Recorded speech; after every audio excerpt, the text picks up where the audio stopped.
All right. So I think I'm going to wait for a couple more people to come in.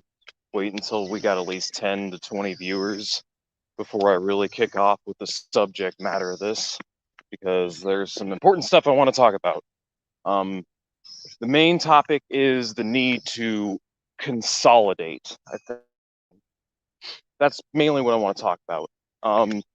So the dream here is to get back involved with activism because I've been relatively armchairing it up lately since COVID. And, now that the pandemic is basically over, I noticed kind of a good opportunity. So, a good opportunity for me to get back and doing important work on the ground. So, something I was thinking about is joining the DSA. Um, I've been thinking about it a lot, and I know a lot of people are going to say, aren't they like a wing of the Democratic Party? I mean, yes and no. They're basically like a progressive caucus. And I think there's value in it just because it's boots on the ground lefties and people that are already like socialist or communist adjacent enough, like people that are ideologically aligned with me enough to where I've got important people that I can be doing work with. Also, hello. So I'm probably going to join the DSA as soon as I get paid again, because they do have to pay like what, $80, $100 in dues. And I don't know. I'm also going to try and find like a way to get on first shift because I'm still in the PCUSA, and for some reason they don't have morning classes. I've been begging Angelo for months to start doing morning classes, and they're like, "Oh, I'll look into it. Look into it." Like, dude, I work second shift. But like by design, I'm never going to be able to attend your classes if you don't, try to accommodate my time. Uh, I'm glad you brought that up. Should you join Danky Kang's party? Honestly, man, I would love to be in Danky's party. And I asked him about it one time. And so what I really need to do is get in touch with him. I don't want to join too many parties at once. I don't really want to leave the PCUSA just because it's a nice educational tool.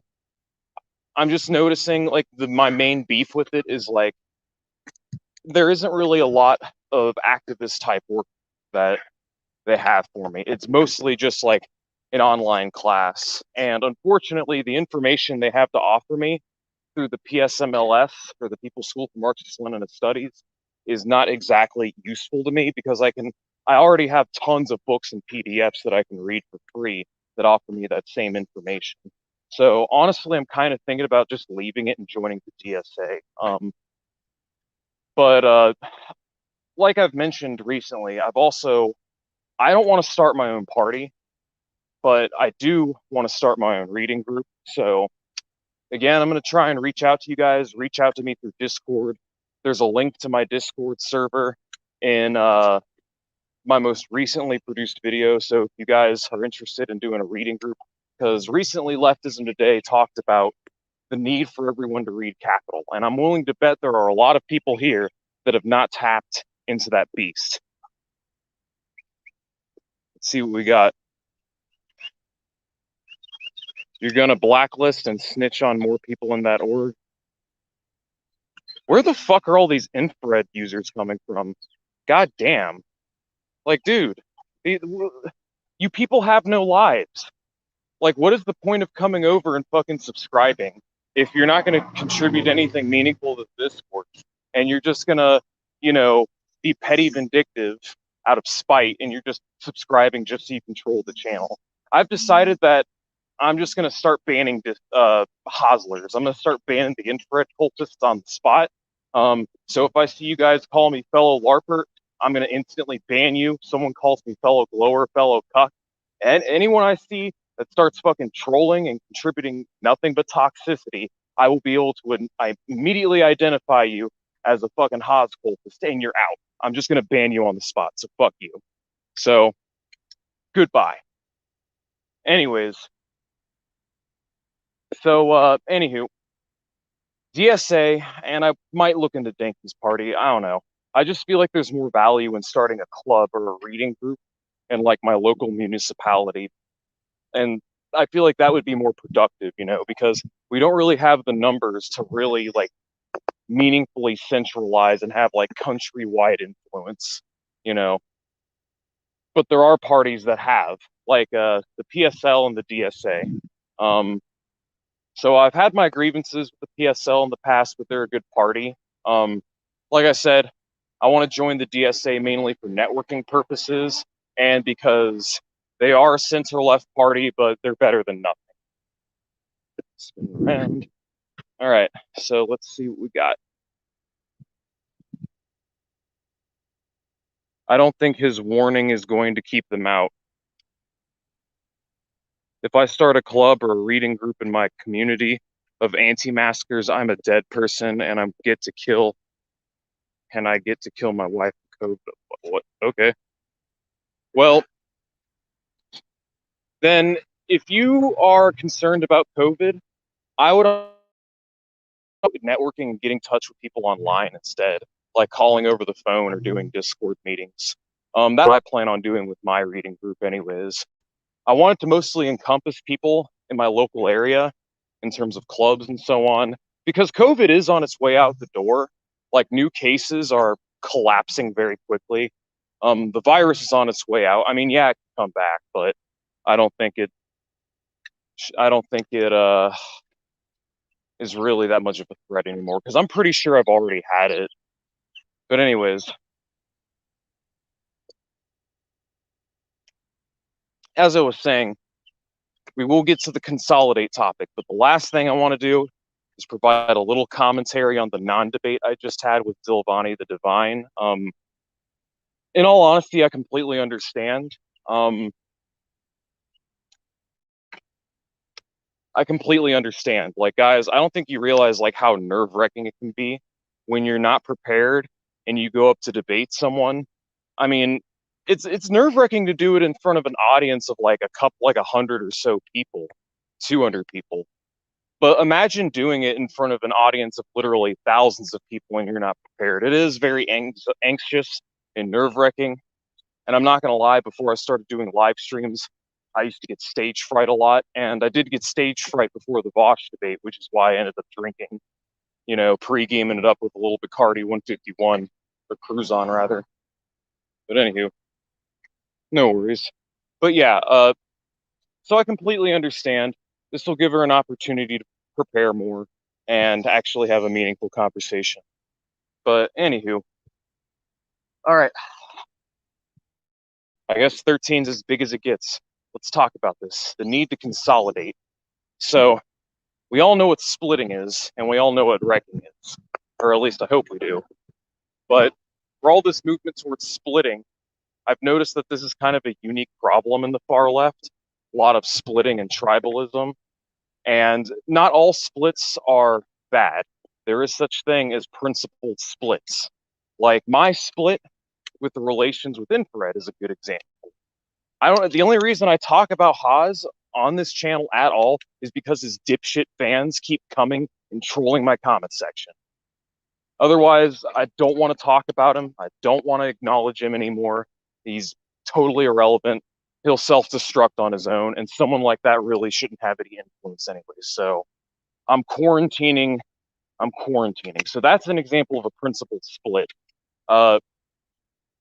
Splitting because the party has gone wrong and is in favor of like a war or something that's like really, really bad or opportunistic. Like, I think that's also principled. There are unprincipled splits. So, but what I'm interested in is consolidating. Let's see some comments. What do you think about anti-nationalist, anti-Western fighters in Eastern Europe and the Caucasus region? Are you talking about guerrillas or like a political organization, activists? You would have to enlighten me. Do I think centralization is better than Yeah, absolutely. I am in favor of it. So when I mean consolidate, what I want is all these channels to come together. Me, Jason, LT, Mason, comrade net, like, I mean, get as many people in on it as possible. Almost like a multi-tendency group of some kind. But what I want to do is get like all the leftists together and we all come together on media projects, right? Like we all contribute in our own way or another, get some division of labor, because by ourselves, we make low quality niche content. But if we come together, we can make high quality normie content, stuff that has normie mainstream appeal, because that's what we really need. We need to capture the appeal of like normies in the mainstream while at the same time not sacrificing our principles or really watering down our message. You see, that is like the main issue with like a lot of leftist channels. It's almost like you either stay irrelevant and be principled, or you sacrifice all your principles and compromise to the point where you're basically like Noam Chomsky or David Pakman, you know? And you can't really push your politics any more radical than that, because then you'll lose the social fascists that you've attracted to your channel, and that means less ad revenue, basically. But we shouldn't be trying to attract social fascists or Freikorps anyways. Yeah, they're a thing. Social democracy has really been on the upswing in recent years, but there are such thing as what I call social fascists. What these people are basically left anti-communists, people that are in favor of social democracy, but they're like actively hostile towards like the actual far left. There are more of these people than you think, and that's why I often regard them as Freikorps. But anyways, what I'm trying to say is if we come together, we could form like a big umbrella group organization. Like, you know, I've already offered my services to like Jason. I can do editing for him, and I'm not gonna lie, I could do way better slideshows than Jason. I could produce a better slideshow in my sleep than Jason could. No offense to Jason, but we need to get division of labor. Like, you know, Net could be on the ground, Jason could be like the premier, like the HNIC, and yeah, we just need to get a group together. This is stuff I really ought to, because I have tried to reach out to them individually. It's just we actually need to get together to have like a meeting of some sort. Right now, we have like no organization whatsoever, like no regular meetings. And that's part of the reason why I want to get this reading group off the ground, just because the very act of establishing regular meetings where we come together and talk about things, you know, I mean, it's barely anything, but it is something. And it's a start, because there's like zero workers organization right now. Like the left is basically dead, and it's going to stay dead until we learn how to organize. But anywho, yeah, like a united American front. And I'm glad you brought that up, because that brings me of a topic that I'm thinking of. I have an idea. Why don't we like reach out to all these fractured socialist orgs, from the DSA to the PSL, Socialist Alternative, Freedom Road Socialist Org, PCUSA, CPUSA, all these alphabet soup leftist orgs. Why don't we come and we email them like all of them together, like literally all of them, and we form like a united caucus of some sort that's united behind like a common program. And kids are screaming over there, like a united program of sorts, basically. Like, and I have kind of an idea, because I've been thinking of a program of my own, like a good transitory program that's based on the tenets of the Communist Manifesto, or kind of based off that. So what I don't understand is like, why don't we just have, you know, a large group, sort of like a neo-Jacobin, neo-Bolshevik type org? Because, you know, we could have all these schools of thought, because when you get down to it, in the grand scheme of things, there really isn't much difference between like Stalinists and Trotskyists. We just have different interpretations of the historical events. I tend to lean more towards the Stalinist interpretation of the USSR. Trotskyists, obviously, because they don't read Trotsky, lead more towards Trotsky's interpretation of it. So if we could get like these ancient 100-year-old rivalries set aside, where we stop talking about irrelevant bullshit, or it's not irrelevant, but if we could just put a lot of like these old struggles that don't really matter anymore on the back burner and just focus on a common program to build socialism, of course, within the context of a democratic centrist organization, then I just feel like that would be so much more productive than having these fractured groups that, come together and collaborate occasionally, but, we're just going to keep splitting and staying into these obscure, tiny, irrelevant sects because we're too dogmatic to handle this, and that. I just feel like a general plan could be drafted. Because all these parties have similar plans anyways. They all have similar anti-imperialist stances and so on. Like, everyone's already got a similar program, so why don't we all just try to synthesize it? I'm not even saying we just merge all these orgs into one big org. Ideally, that would be nice. What I am saying, though, is that we all come together towards a series of common reforms to fight for, because we would be so much more we would be exponentially more useful as one larger entity than a bunch of tiny decentral entities, upholding neo-Posadist, Jacobinist, Bobovacian, neo-revisionist, neo-Tukhachevskyist, Khrushchevite, Brezhnevite, Zhu Lao thought,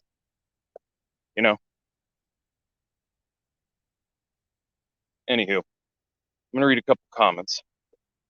Social conservatism is about keeping socialism in socialized old culture, and it was the most widespread type of socialism. All right. Or the moderate conservative socialist split. Infrared is over the top aggression. Could be because we bombed the fuck out of his country. Okay. The U.S. government did. I didn't bomb his country, though. And there's no reason why he has to act with that level of hostility and aggression towards someone who's another leftist and ask me to beg and grovel before his fans, even though he even agreed to have me on his show in the first place, like a few weeks prior to that. I'm not trying to, open old wounds, but it's just really annoying how,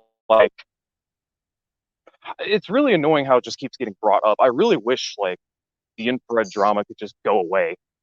And now instead, every couple of weeks, some idiot's got to leave some stupid comments, flame the Discord, flame comment section, try to dox me. I've got to put up with that now because Haz's audience is fundamentally awful. And yeah, I blame him for that because he chose to cultivate an audience, such a toxic audience. So yeah, that is his fault. But I don't want to talk about Haz right now. Anyways, David Pakman he's left according to the establishment, So he's basically a lib. He's like a sock dem progressive. But anywho.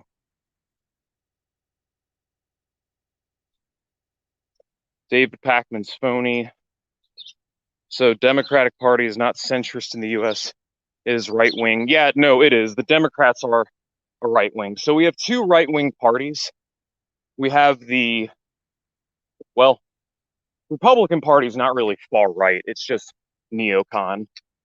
It's weird because neocons and neolibs, like the Republican and Democratic Party, are just two sides of the same coin, and both need to be abandoned in favor of a working class alternative. And militant labor needs to make a comeback. But this is all, we're looking a decade in the future when we talk about this stuff. What we really need right now in the short term is at the very least to form like useful groups. And that's why I want to start my little reading circle. So I'm going to go ahead and link my Discord in the description of my live reading, because I'm going to be doing one in about an hour, of Michael Parenti. And you guys aren't in my Discord, I'll put the link in the description of the live reading. You guys can follow it and you can join the Discord. You can DM me directly and we can talk about having a big reading group. That's important work. getting people educated and read. One thing we really need to do is bring new people into the fray, though. One thing I've noticed is it's the same group of people commenting on the same videos, on the same channels. The algorithm suppresses us, so that's something that kind of needs to be overcome. But in order to do that, I hate to say it, but I'm not saying we should water down our message, but we need to be very careful in the method of delivery. And I'm going to say it again, but the likes of Hakeem and Second Thought and a couple other channels have done an excellent job in doing that.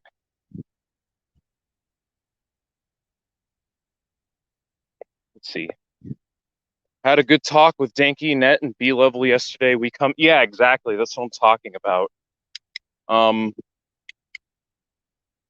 Getting the rest of us together, the OGs, and getting the division of labor done.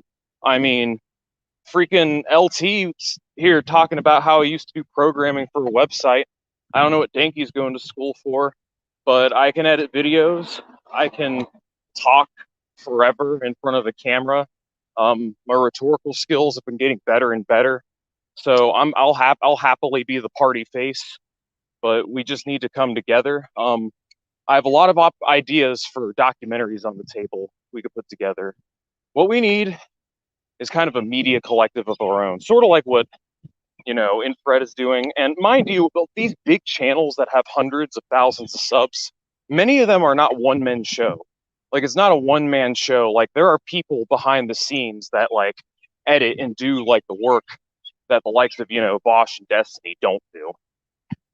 What I'm saying is we need to emulate the stuff that made them successful, because that is what's going to get the ideas out there, and that's what's going to push the discourse in the right direction.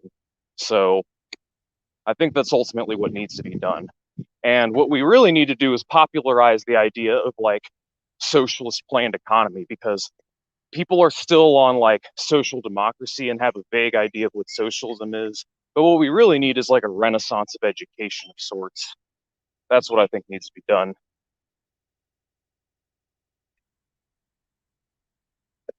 Anywho, liberals are not leftists. Yeah, we should be trying to convert people, basically.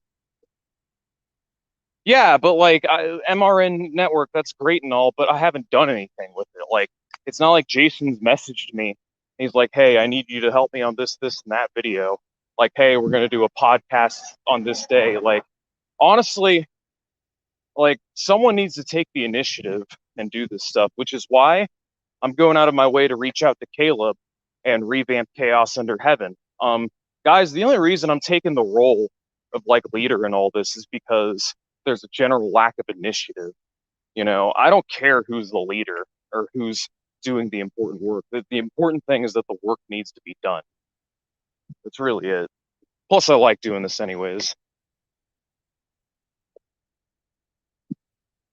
A media collective from MLs is the way to go. I agree. So yeah, criticisms of market socialism. Are you asking me right now? Well, I can briefly go into it for you. I'm probably going to I'm going to unlist this live stream because it's just kind of a rant. But I'm going to include the link to it on my Discord if anyone wants to watch it. But yeah, I don't really want to bog down the channel with random live streams like this, which is why I'm just going to unlist them. But yeah, market socialism. Well, my biggest criticism is that it's not actually socialism, because you're maintaining, like, the primary characteristic of capitalism, which is generalized commodity production, or large-scale commodity production, use values being produced in exchange value for the sake of private enrichment. And yeah, like, they're cooperatives now, so the rules are a little bit different, but at the end of the day, the goal is still the same. And it kind of dilutes the goal if it's still centered around, everyone in the co-ops just gaming against other co-ops to make as much money as possible, and that's, like, the behavior we need to try and get away from. Now, that being said, I agree with Cockshot and a lot of other leftists when they say market socialism is kind of an unnecessary. It's kind of an inevitable part of the transition, because you're not going to be able to jump to a fully planned economy right after the revolution. So I think during, like, say, a decade to a decade and a half long NAP, you have like a pseudo socialist economy. It's like pseudo socialist. Of course, you nationalize all industry and bring it into a general economic plan. While on the other hand, you have your cooperatives and so on. The goal should be to move towards centralization, to make pretty much rein in all production or as much production as possible into the state. I mean, that's not to say, you can't have outlets for like artists and creativity and so on. But the point is that we need to get away from like commodity production altogether, because you want to know what happens when a socialist country maintains commodity production for too long. Want to know what happens when the socialist economic mode maintains remnants of the capitalist mode for too long? It begins to restore the rationale for capitalism because it puts pressure on their economy, because there are certain characteristics that need to be overcome that just reinforce and reproduce capitalist economic relations, like generalized commodity production, for example, or just markets in general. So the goal is markets are never going to go away until commodity production is done away with. Once we're distributing according to need, then I think that's when capitalist restoration becomes inevitable, or that stops it. But anyways, I'm trying to organize it, but it's good to see more people focus on ML media production targeted at the masses. Yeah, I'm just talking about like some documentaries more than anything. Like, I've been writing the backbone and skeleton for a fourth world documentary. The plan is to get in contact with like different tribes and activists, interviewing various people and just talking about the sacrifice zones and like the genuine pockets of third world living conditions in like the United States. The plan is to drive cross country, get lots of footage, and produce something akin to what Mason Steiner released on his channel, but much more extensive and well edited. That includes a lot more media or interviews and graphics and so on. It's kind of the idea I had. They set it to private because it was a non-debate. Dilvani got stage fright. She didn't prepare an opening statement, and we ended up killing the stream because of it. So she's gonna prepare her opening statements and her data for next week's debate, and it is very likely going to transpire next week, and that'll be that. Should create a leftist news channel. I've had this idea for years, but I don't have time or the knowledge. Red Banner News is the name I came up with. Well, part of what that's kind of like the niche I'm going to try to fill with Chaos Under Heaven. The idea is excuse me, I'm getting thirsty. The idea for Chaos Under Heaven, or my original idea, was to make it like, I'm not going to lie, I'm pretty inspired by the Drunken Peasants to do it, where you talk about news and current events, and I want to have like a rotating cast of co-hosts.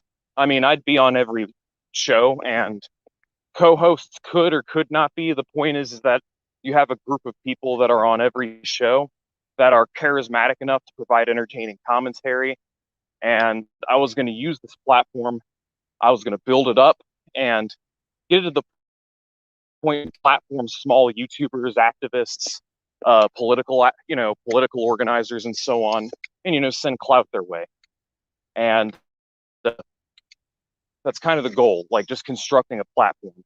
But what we need to do is learn from the experts, learn from the people that have already done it. And the biggest obstacle that we have in the way is ideology. Ideology is the biggest obstacle because the general public is simply not ready to hear what our message is. But we just need to keep fighting, really, and we need to figure out a way to deliver it in a sense that people can understand. Because I mean, guys, things are changing. Like, things are getting a lot better. Being a leftist today is much easier than being a leftist in the year 1992. Like, our ideas are slowly but surely going to win. We just have to be patient. It's just going to take a very long time. And yeah, pretty much.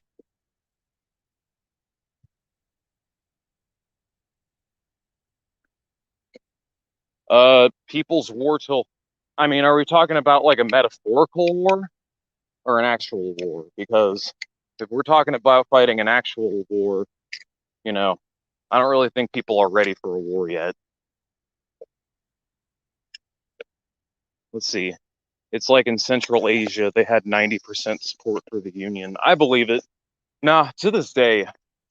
I mean, yeah, and it's like statistics like that. Like we could use statistics like that to our advantage because I'm not saying we have to constantly talk about the Soviets, but we could definitely like shed positive light on the topic and because there's a lot of misinformation. I think it's important that we go out of our way to demonstrate those countries really weren't failures. They actually succeeded in a number of regards and talk about like the influence that socialism has on human progress. Like I don't like people always talk about how capitalism has brought all this progress, but no one's talking about how when the socialist countries existed, we had the space race, we had you know different types of filming styles introduced, like the close-up, which is a form of filming style that originated in Russia in the 1920s, I believe, or basically how the general infrastructure and economies of these countries are what they are because decades ago they were all socialist.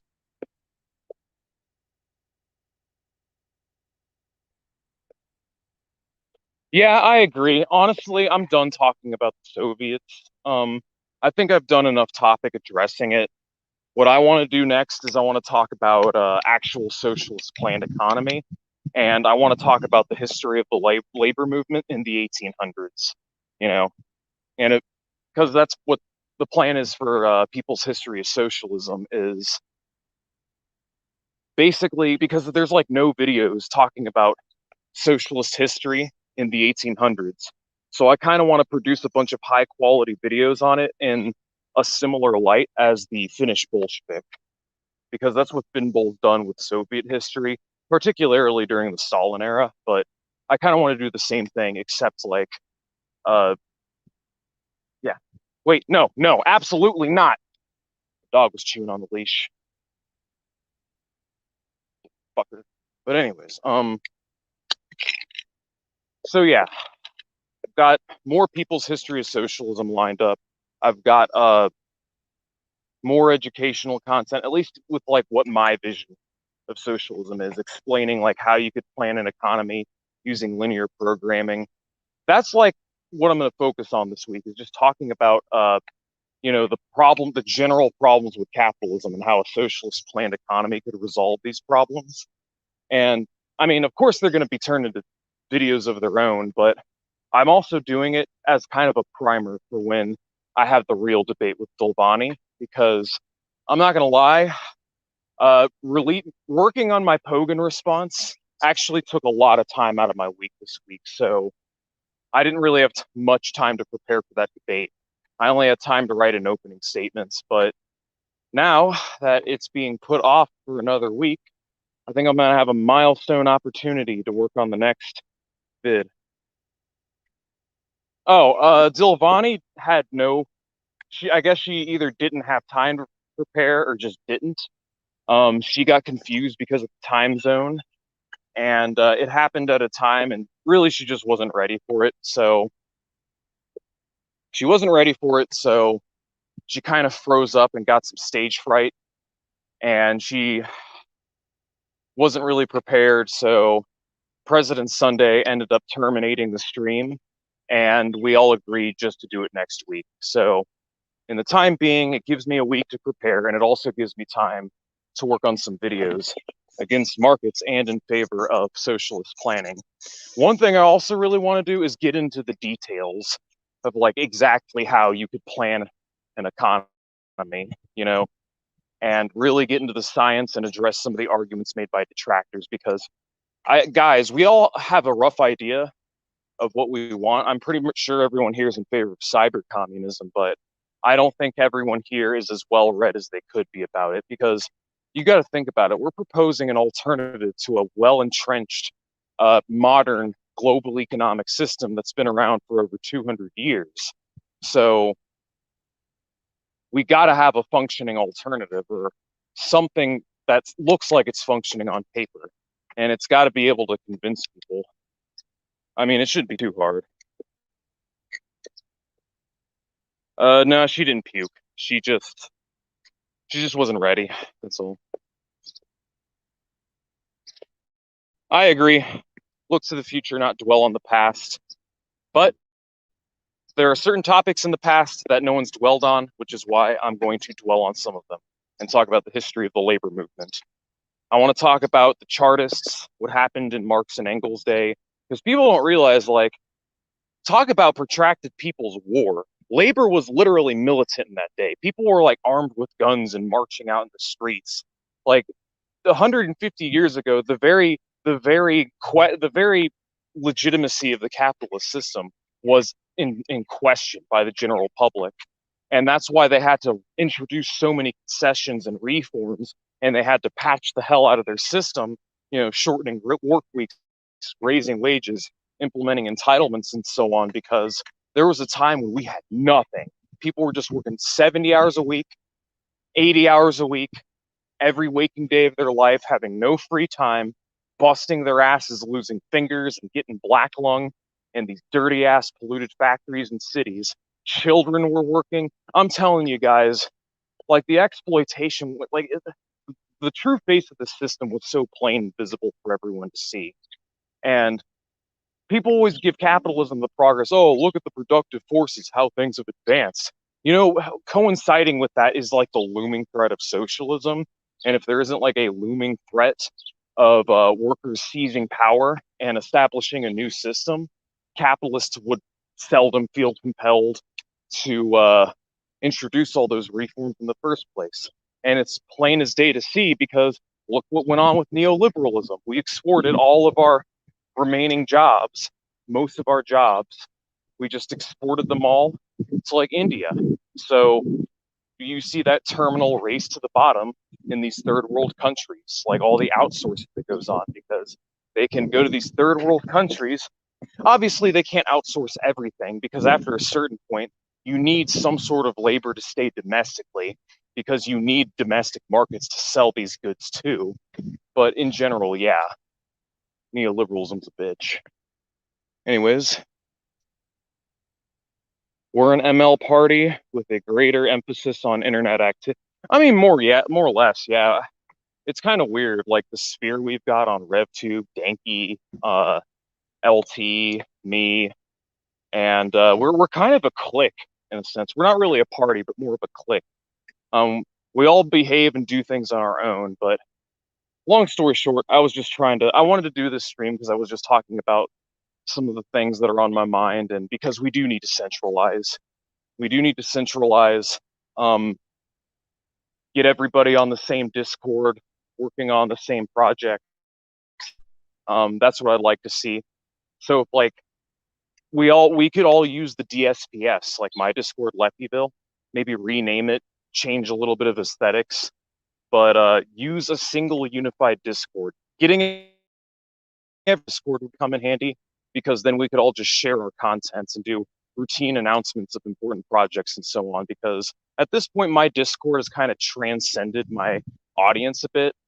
I'd like it to encompass, or at least be like a communal Discord between several YouTube channels, basically.